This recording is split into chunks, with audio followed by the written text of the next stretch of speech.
If you're trying to run a class, a training session, or a cohort online, picking the wrong platform doesn't just waste money, it wastes your students' time, and you don't find out until you're already live in front of 40 people. I tested 4 platforms built for this, going through pricing pages, review threads, and setup flows to see what actually holds up. Some of them scale further than you'd think, some of them barely scale at all. Let's get into what actually matters for a classroom. Here's the framework I use to figure out what actually fits your classroom, not just what looks good on a pricing page. Recording quality, because a lecture you can't reuse is wasted work. Pricing, since cost per attendee adds up fast in education. Attendee scale, engagement tools like polls and Q&A, and ease of join, because if students need to download something, some of them just won't show up. Riverside is my top pick here, and it starts at $24 a month on the Pro plan. Studio quality output, up to 4K, which matters if you're building a course library and not just running one class. It records locally on each device, so a shaky connection doesn't wreck the footage. And it builds clips, transcripts, and highlights right inside the platform. Right, let's just search it. Riverside for webinars. And there we go. First result, straight through to the page. Hit Get Started and you're in. You're looking at the Schedule tab inside Riverside Studio. Hit New in the top right, and you're straight into naming your webinar. Remember, this is the title your students or attendees actually see on the sign-up form. Pick your future date and time, add any co-hosts or guest lecturers joining remotely, and drop in a description. From there, you're building out a custom registration form, name, email, phone, whatever questions you need answered before someone gets in. Riverside earns the top spot because that local recording holds up even when someone's Wi-Fi doesn't, and you can still live stream to up to 500 attendees across YouTube, Facebook, and LinkedIn at the same time. And in EdTech circles specifically, people call out the multi-presenter support and the AI transcription as genuinely useful for teaching, not just for content marketers. Zoom Pro runs $14.16 per user, per month, billed annually. The headline feature is up to 100 co-hosts sharing camera and audio at once, which is a lot for a classroom with guest speakers or group presentations. Zoom says it handles over 9 million webinars a year, and the recordings export clean to Premiere, Final Cut, or Resolve if you're editing lectures afterward.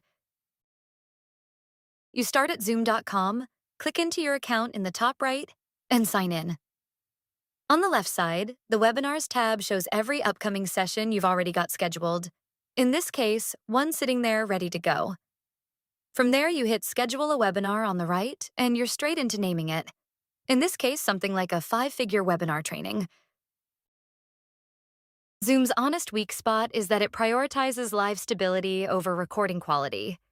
It compresses video, which makes reused footage look noticeably worse. The pre-show experience is clunky compared to what Riverside does.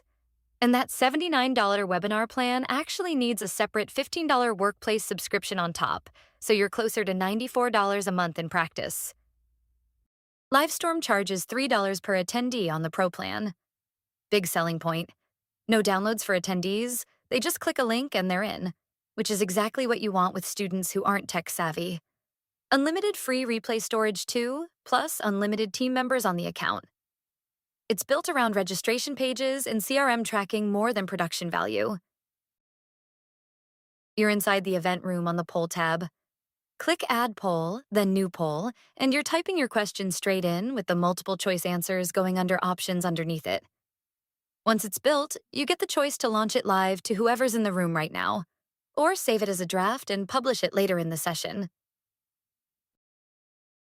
Livestorm records from the cloud, not locally. So unlike Riverside, your final quality still depends on the internet holding up.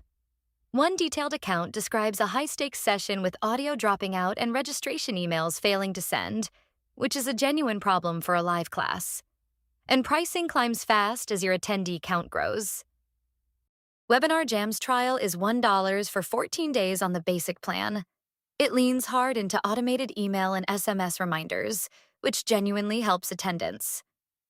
It's the only one here with automated evergreen replays that run on repeat without you present.